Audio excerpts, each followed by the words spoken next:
L'ancien président guinéen Alpha Condé, déchu le 5 septembre 2021. Conakry, l'étau se resserre autour du cou de l'ancien président guinéen Alpha Condé, assigné à résidence surveillée depuis sa chute le 5 septembre dernier. L'ancien homme fort de la Guinée, 2010 à 2021, est dans le collimateur de plusieurs citoyens victimes de répression sous son magistère.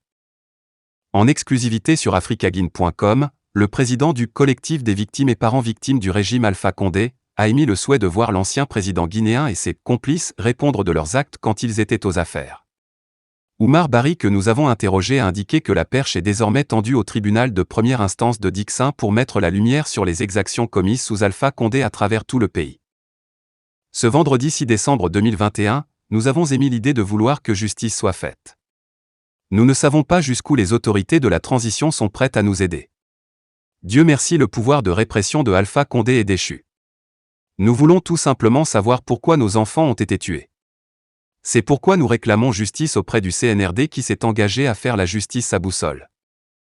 Nous savons tous que les auteurs de ces crimes, pour la plupart vivent et ils sont en Guinée. C'est Alpha Condé qui était leur mandant. Nous souhaitons, nous associations de victimes de répression et de tueries à travers toute la Guinée, qu'ils répondent de ces actes et que justice soit faite, a souhaité notre interlocuteur. Les 10 années de règne d'Alpha Condé ont été marquées par une défiance et une instabilité politique et sociale permanente.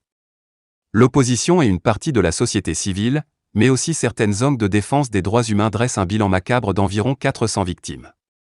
La répression sanglante du pouvoir reversé a atteint un pic entre 2019 à 2020.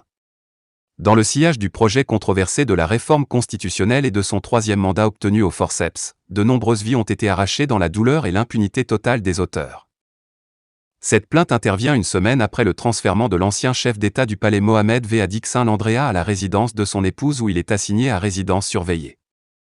La junte a promis qu'elle continuera à assurer à l'ancien chef de l'État un traitement digne de son rang, sans aucune pression nationale ou internationale.